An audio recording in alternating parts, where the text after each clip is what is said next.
Hi everyone, and welcome to another digital tourism show. I hope you're all staying well and safe during the lockdowns. In this episode, we have the pleasure of inviting back Kelsey Tonner of Be a Better Guide. Now, Kelsey has just released a workshop on how to build virtual tours, but I have my own reservations on virtual tours as I do not see it as being a scheme where businesses can make lots of money from it. Although I do believe virtual tours can be used for good in terms of brand awareness, but also as an add-on to an existing product. So me and Kelsey had a great chat, a great discussion on why both of us think, in our own opinions, why and why not virtual tours are good for tourism businesses. At the end of this video, please stay tuned after Kelsey's chat, where I give some of my own additional thoughts on virtual tours and my own opinions on why I think there's only one aspect of virtual tours which I think can help businesses going forward. So stay tuned after the chat with Kelsey and you'll hear my thoughts on that. So again, welcome to the Digital Tourism Show, episode 242.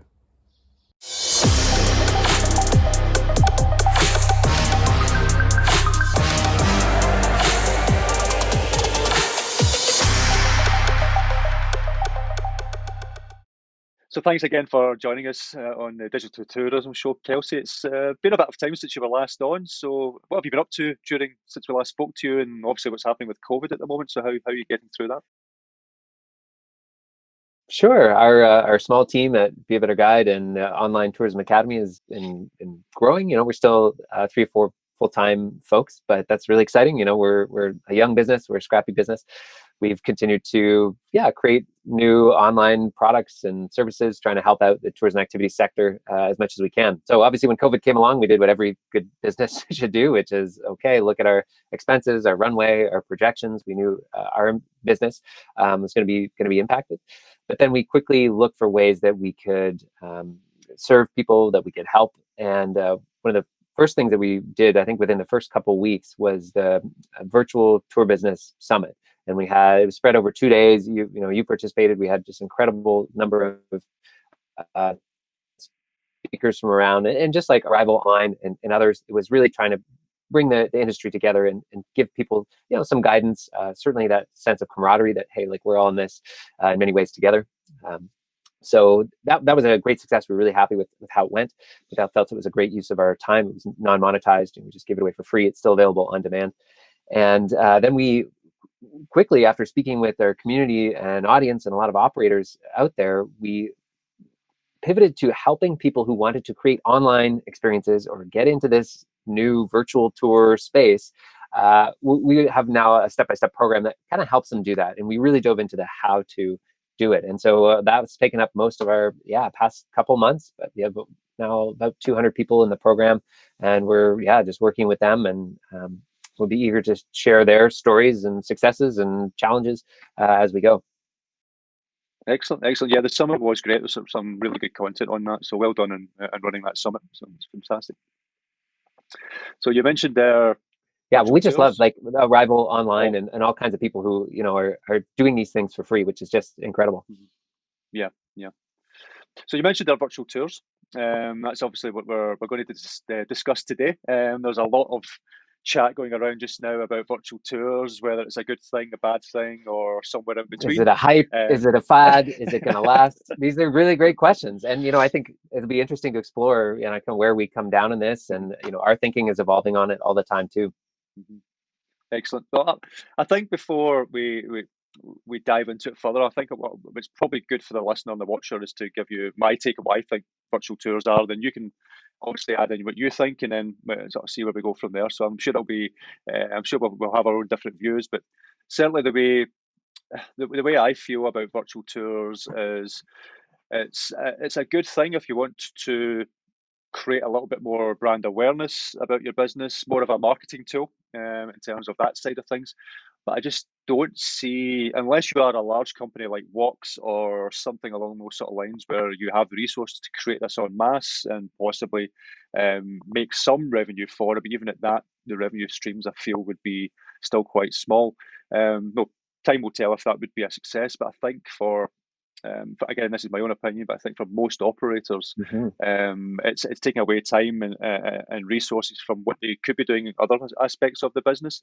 I know that's what a few other people have been saying in terms of running virtual tours and creating virtual tours. So, what's your take on virtual tours? No, for me, it's nothing more than a distraction. It's a bit of a brand awareness tool, if nothing else. But Hmm. how do you see virtual tours evolving over time? Yeah, we really took a 100-foot view on this, and we're not uh, by any stretch saying that, hey, this is this is something that everybody should be doing.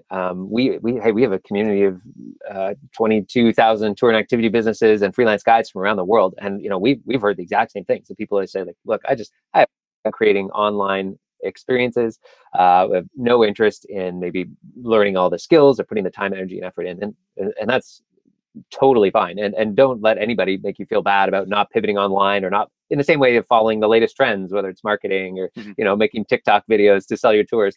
Everybody needs to make that decision personally. But I think the perspective that we brought to it was, given how much has changed, and for so many tour and activity businesses out there, um, you need to pivot, and you need to serve people in new ways.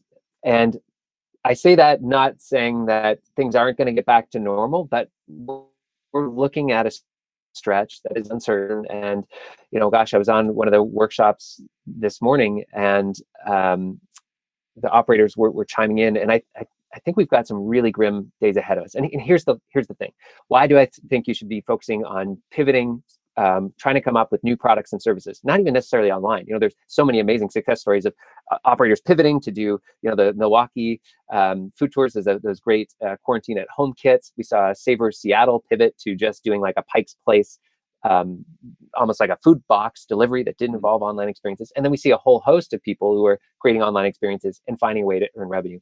And so for us, it's really just about that cash. Chris, I'm so worried about all the operators who honestly are a little smaller, who just may not make it through this, or just going to have to face the reality of, either we're going to come up with a new product and service, a way to generate cash in the coming months, or it's just like a full hibernation, and I'm going to have to get another job. Essentially do a part-time gig, do something else, and for some, it might just be walking away entirely. So for us, at the 100-foot view, it really boils back down to: do you have the revenue, the cash to survive basically this next period? Mhm. Yeah, and do you think virtual tours is a solution for that? Do you think there'll be enough money made in virtual tours for some business owners and for some tour operators to do that? Yeah, one of the first things we did in our program, and we have a number of free workshops when we're talking about these, is we really try and shake up people's idea of what an online or virtual tour is. It's so new in terms of a category, but most people think of, holding a selfie stick or something, and they're recording themselves, and it's their exact tour online. And we think that that's just doomed to fail, and is the wrong way to go about it in so many ways. So first and foremost, I mean, the people in our program, we've created 15 different online product templates that you can choose from. And these are really diverse, like from the food tour boxes that you're sending home, to live social events that are, the virtual happy hours that we've seen, to things that are vehicle based or scavenger hunt based, that are designed for families, and they can go to beautiful look offs or in your neighborhood. It could be pre-recorded content. We really want people to sort of branch out and think creatively about those solutions, because for a number of reasons. One, it means you can test and validate those ideas. We have a really big emphasis on: don't go out and make stuff before you know if it's a viable product. And so we Yep. lean heavily. We love Eric Ries and the lean startup and his methodology of really having a minimum viable product. We encourage people through the system that we teach that, yeah, you should be doing things like a pre-sale, reaching out and really testing to see if people will actually buy these things, if they'll actually join, if they're actually willing to pull out their credit card. Because if not, we really don't want you to be spending 2 months making something, turning to the world and saying, okay, all that sweat equity work is done. buy my shiny stuff, and then it just doesn't sell. So we're really, I would say, conservative in that regard too, that we imagine that people will have multiple failures, multiple tweaks, maybe abandoning entire online experience projects if they're not resonating. Sure. And if anything, it's very much how I'm saying at the moment. A lot of operators should be focusing on content, whether it's written or video content and things like that. And at the end of the day, a virtual tour is literally an extension of video marketing. It's just another way of getting across what you do, your experience, showing your value in terms of the product that you have. And if it's nothing, even if you do not make money from it just now, which if you do, amazingly, that's amazing, and hopefully the people who are doing this do make some money from it. But if not, then at least it's a brand awareness tool that should hopefully lead people in to maybe buy other products further down the line, if nothing else. So at least you have that content for something in the future. So I suppose there is that aspect of it. Yeah, you've seen the walks, how they were giving with the purchase of a virtual experience. Here's a coupon code for your next in-person, or credit for your next in-person walk experience. I absolutely love that. I couldn't agree more, by the way, with the notion of using video content. A big part of what we do in the program is really the how-to for many operators. As much as you've been singing from the rooftops, hey, you got to get yourself on video. Hey, you got to use the video in your marketing. That's a big step for operators. So I would say at least half of our program is really like, well, how do you do good lighting? How can I get audio that's decent? Do I need to go out and spend $2 or $3 grand on equipment? And as you know, the answer is no, you don't got to go out and spend that money. But there's some great techniques that we have in the program that really boil down into the how-to side of it. And some operators taking the approach that, yeah, maybe this is some way that I can help our guides or tour leaders too. And Stephen Odo at Walks certainly had that perspective of like, guides are really at the bottom of the food chain in lots of ways when you think of furloughs and other things. I mean, they're subcontracted for the most part. They're the ones that are going to be in dire straits, especially.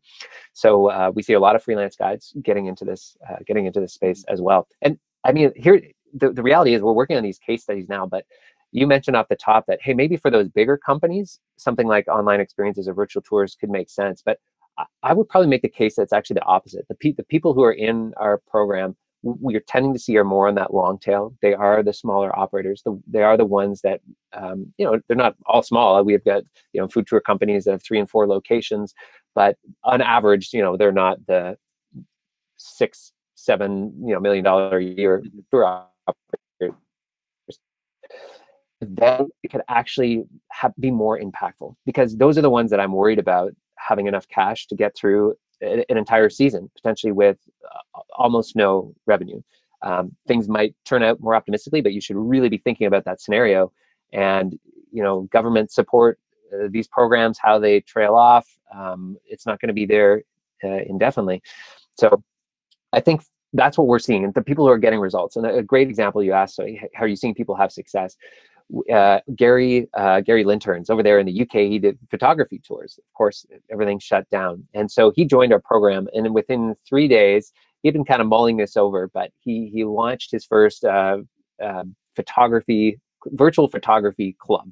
And it was, I think 12, I shouldn't quote him. I know he's raised his price, which is why I'm pausing, but I think it was around £15 a month. And he said, well, let's put it out there. And he tested the idea, and basically didn't spend a ton of time on it, but drew out, okay, roughly this could be what this is all about. He put it out to his past customers, and then within 24 hours, he had sold out all 30. And so there you've got somebody who just created £800 a month in reoccurring revenue. And then within 2 weeks, he launched a virtual astronomy club for the subset of his people that really like astronomy things. And it was the same thing. He saw similar results. Now, these aren't groundbreaking numbers. These aren't the panacea. Doesn't mean that you're going to be as anywhere near as profitable, or maybe even you're still going to have losses. But when you're talking about having sources of revenue at these sorts of times, those can be real make or break for people. And the difference between getting through and whether it's keeping food on the table or keeping the bills paid enough to keep the lights on to start to see the other end of it. And I think that's what's drawing people to our program is to try it and to test it. And Chris, you know this, but we offer a 30-day money back guarantee in our programs. And we really encourage people to use that, especially at this time, because we felt like we're nervous. Like, we highly expect people will enroll, maybe they'll give it a go, and then they'll refund, and we're like, oh well, shucks. But that's part of our model, and that we didn't want to change that. So right now we have people who we're going in there, and they know that they've got at least a month to see, like, is this viable? Do I even want to pursue it? Oh God, Kelsey talks a lot about cameras. I got panicked. I want out. So we try and offer people some protections there too. Mm-hmm. Yeah, you make a valid point there that virtual tours is not the only solution out there that may save a business or give them lots of revenue, but it's certainly possibly one avenue out of many that they need to take to make sure that they survive during this period. And I know I maybe say you need this to all the do time as well. multiple So, simultaneously is the other thing too. This is where I think the scrappy entrepreneurs that many of us are, and how we got our chops and how we launched the businesses, this is our time to shine. You remember the story of the Airbnb founders? Do you remember early on, how they sold cereal? Do you know the broad strokes of that? The story. So basically, they had maxed out all their credit cards, building the very first air bed and breakfast product, and they were based mostly around conferences. And so people would come to the conference, all the hotels would be booked up, so they would essentially got some of their friends, and they put an air mattress in the spare room. People at the conference can overflow and stay there. Anyway, so they were way in debt, some 25,000 in debt on all these credit cards, et cetera, et cetera. And so they came up with this idea of, hey, we just need cash. Like, if we're going to get through this stuff, we need cash. And so they bought a bunch of Cheerios, they bought a bunch of Captain Crunch, and this was a political convention. It was a McCain and Obama. So they had Obama O's and Captain Crunch. I forget, Captain McCain, a Maverick in every box. So clever things.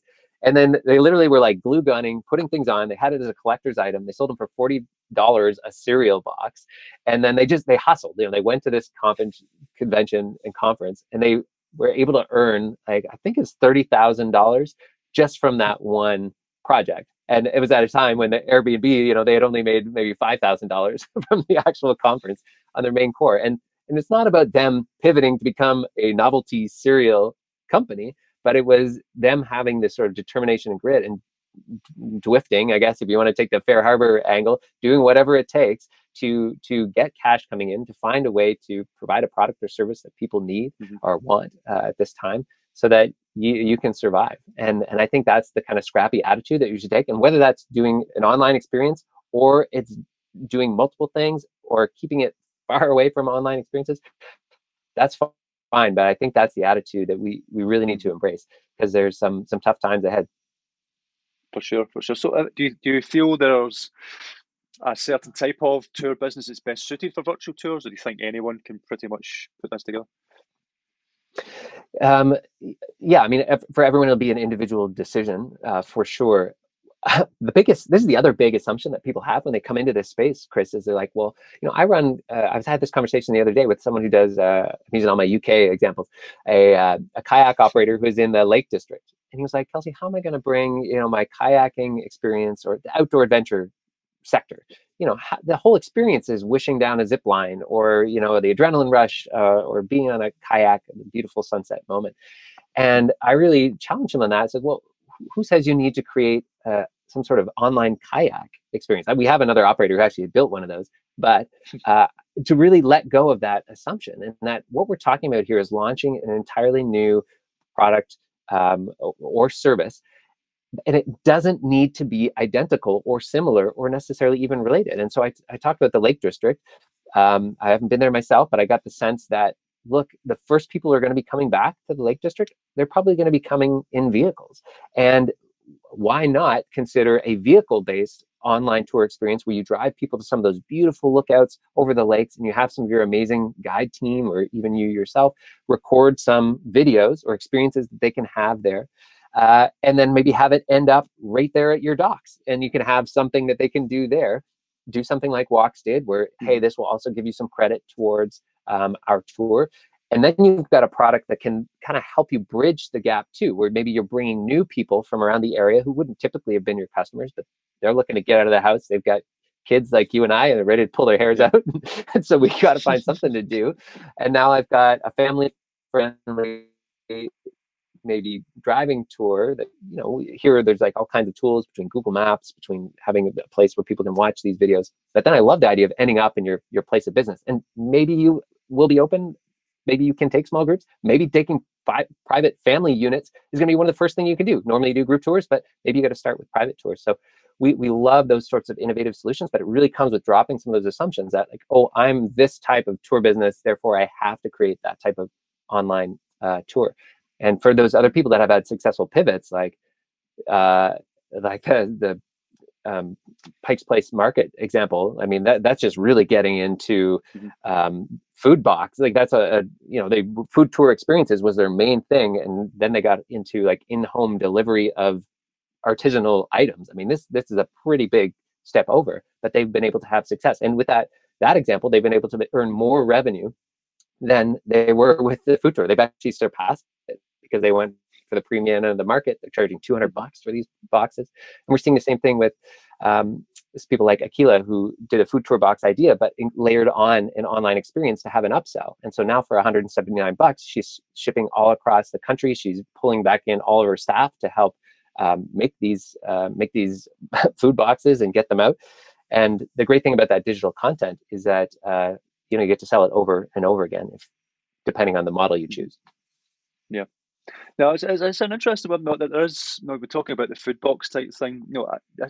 This is where I can see something like a virtual tour or online tour working well. There's a company we're helping just now in Belgium, who runs Belgian beer tours. And what she's done is she's sending out. She luckily has a strong local domestic market, which is great, fantastic during this time. Is this so what she's doing is, yes, it is. Yeah, yes. She's in our 7-figure tour business program. I'm like, I'm starting to recognize Belgian beer stuff. Yeah, great. So yeah, she's actually looking at rebranding the name actually at the moment. So, but she is sending out the beer boxes out to people within the local area, and when they get the box, that's when she goes on to a Zoom chat with those people who have bought that, and then talks about the beer, giving more of that sort of virtual experience. So that is where I can see more virtual experiences working well in that type of thing, when it's in addition to someone receiving an item or receiving some other type of product. I'm still not convinced it's something that someone would pay $10 for and just watch a video or watch something like that. I think it needs to be added on to something rather than just being on its own. Yeah, there was a great point. It made me think of the other big thing that people kind of drop the ball on is like if your online tour experience can be compared easily to the experience of watching a YouTube video or a documentary, like you're also doing it wrong, because you're really competing there with something that is free and widely available. But what YouTube videos and documentaries aren't able to do is, you could go the interactive route. So they aren't able to ask questions. You aren't able to customize the experience or maybe what you're showing. And there, think of an example of a retired couple here in Canada who, it was on their bucket list to get to Rome, and they obviously had to cancel. And so now they want a private tour with, a guide with a smartphone once things kind of opening up in Rome, and we can go and see these fountains, unbelievable fountains in Rome with no bloody tourists. I mean, what an incredible value add. And it's like just direct private to them. They could have them go around. There's no reason that type of experience should resemble a documentary. And it could be, you could imagine just like, I'm going to list off my facts and give you all the dates and not have much interaction. Like, whoa, that's just bad, creating bad tours. we much of what we do is coaching people on how to do that stuff better. But the other thing is the experiences. So using the senses, people are like, well, I can't, how could I possibly facilitate an experience where people are using their senses and being engaged if it's pre-recorded? No, it's just got to be like a documentary. It's like, no, absolutely not. The Detour app, I love talking about Detour. It was bought by Bose, so it's actually a bit defunct now, or Bose is kind of sitting on that content. But I went on Detour tours. This was just if people haven't heard of it, it's a MP3 tour. They had some GPS technology that kind of facilitated the experience, really high production value. They, some of those tours were better, substantially better than like the live guided tours that I went on in the same destination. And it was because of this big emphasis on creating experiences, on interactivity, that had me going up and feeling the wall for a piece of shrapnel. This was a tour, I actually did one in Morocco. And so the big explosion, jump off Nah Square. And so then I was doing this, and then we went to the market and I was buying stuff. And this was just an MP3 pre-recorded, like getting me to smell things, engage things, and facilitate an experience with a local person. I mean, this was a really memorable, immersive experience. So story focused, by the way, too. It wasn't about the dates, like this is when that building was built, this is when this. Too many guides and operators get really caught up, and I'll have to shovel all this data into people. Think experiences, think stories. That's where I think the secret sauce lies. Another just quick example, Chateau Philly, they did wine tours. And so now they have figured out how to do I don't even know if they can deliver the wine in the state they're in, but they say, here's the store, you can go and pick this up yourselves.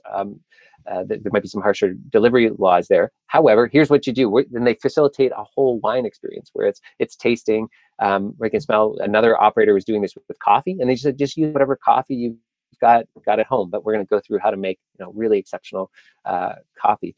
And Chateau Philly, when they launched, they said on their second day after launching this online experience, they had 2 local businesses reach out and ask about, hey, could you do this as a team building event for our company? And she was blown away that basically with very little marketing effort, this was mostly just through obviously 1 or 2 word of mouth referrals, the online experience was branching out into that corporate sector. And so that's, Chris, that's where I'm really interested, is to see, as all these companies in the larger marketplace are just coming off layoffs, are just dealing with their own business issues outside of tourism. They're going to be shell shocked. They may have had layoffs. They may need, like, morale of their teams is going to be at potentially an all-time low. So I think there's going to be a huge demand for those sort of online team building events, or safe team building events, if we can find a way to do that in person, obviously with the local market rebound. But the virtual events, I think in the corporate sector, there's really quite a big potential there. And people like Avital and Avital Tours, they're seeing a substantial enough revenue that she, as an operator that had 3 city locations through their virtual events, Chef-and-Ars, and serving the corporate market, that they're doubling down on it because it is getting revenue in the door right now. Yeah. Interesting. No, really interesting. And again, I suppose it's no dissimilar to someone doing audio tours. It's an extension to that as well, in a sense, but you're doing it more visually as well. So I'm still not completely convinced with virtual tours, but I do see what we need is numbers. Working well. Yes, but here's the thing. Here's the thing. A lot of people. This is why I think times are tough. And are going to be tough. People now, we hear the trend even in our marketplace, like, yeah, it's the local market. It's going to be all the people that are pouring back in. And I mean, we've just got to keep things in perspective. Like, in the same way that online tours and virtual tours are not going to be the panacea, that local market and the notion of, there's going to be a big boom in people coming back in, just like there was a big boom in interest in online experiences.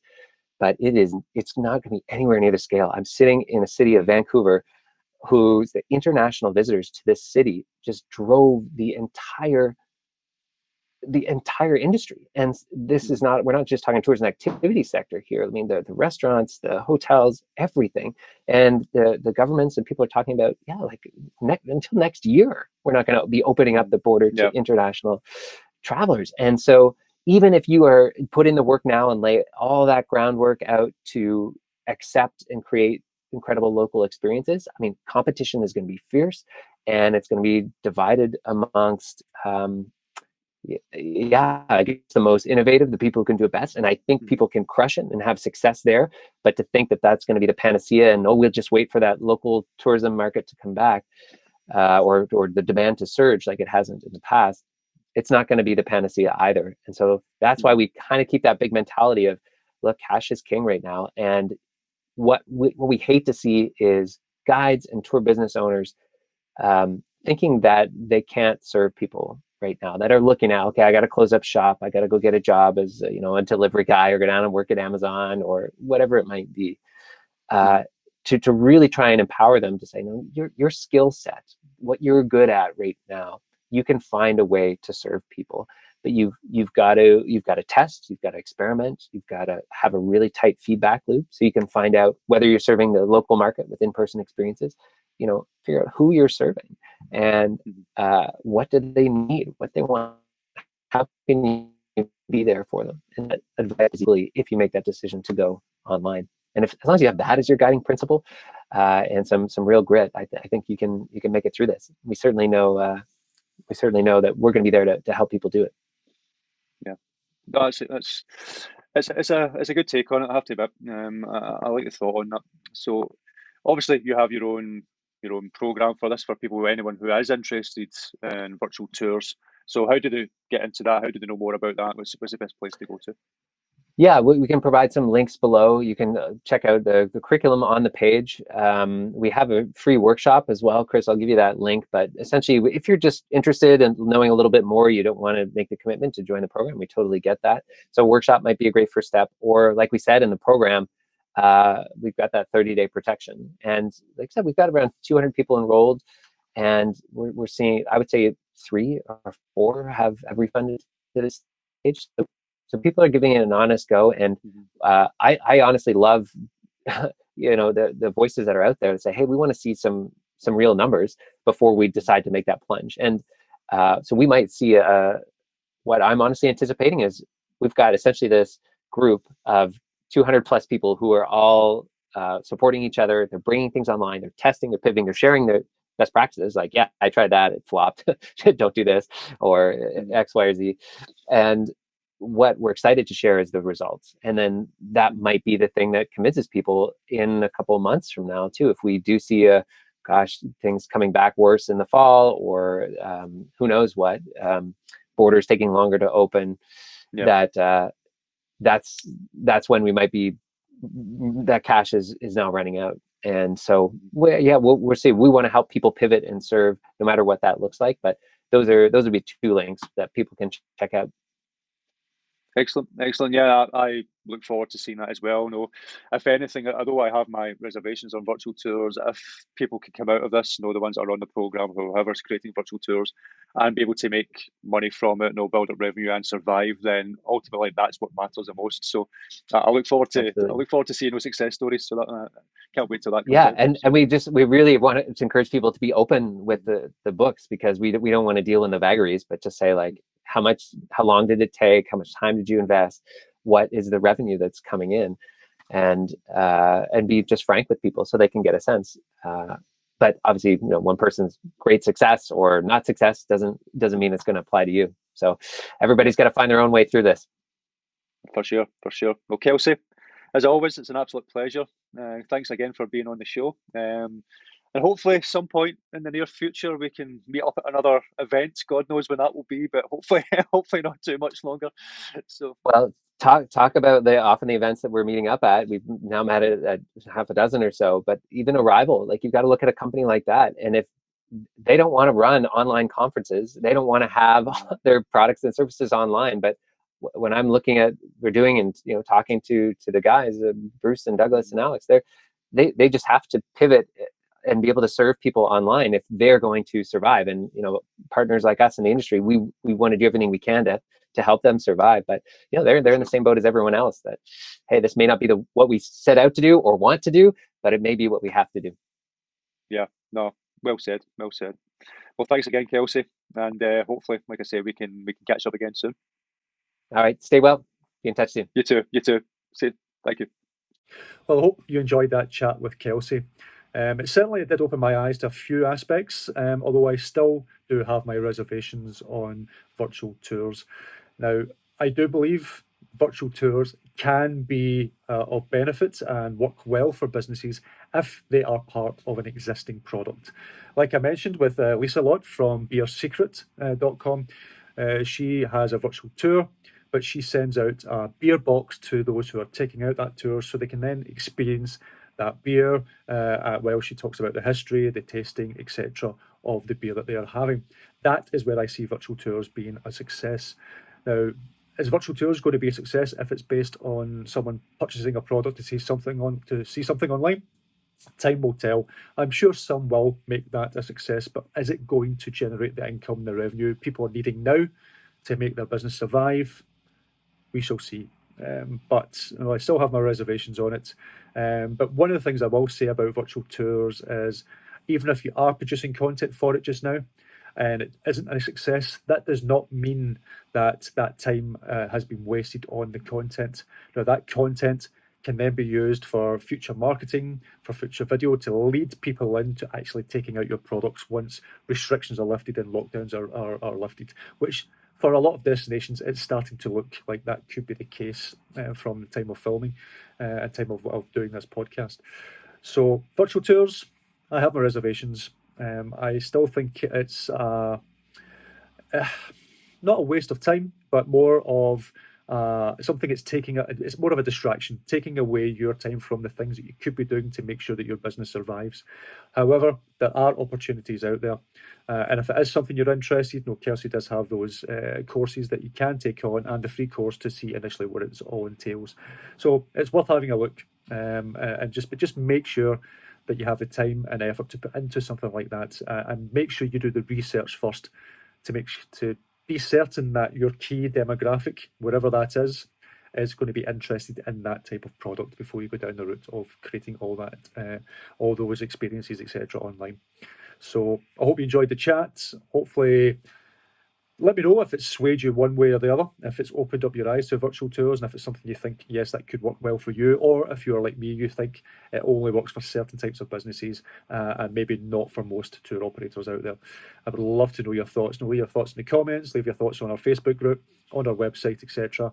And whatever happens, I hope you do get through this crisis. I hope you get through stronger, and let's all hopefully meet up again soon on the other side. So until then, stay safe, stay well, and hopefully see you on another digital tourism show.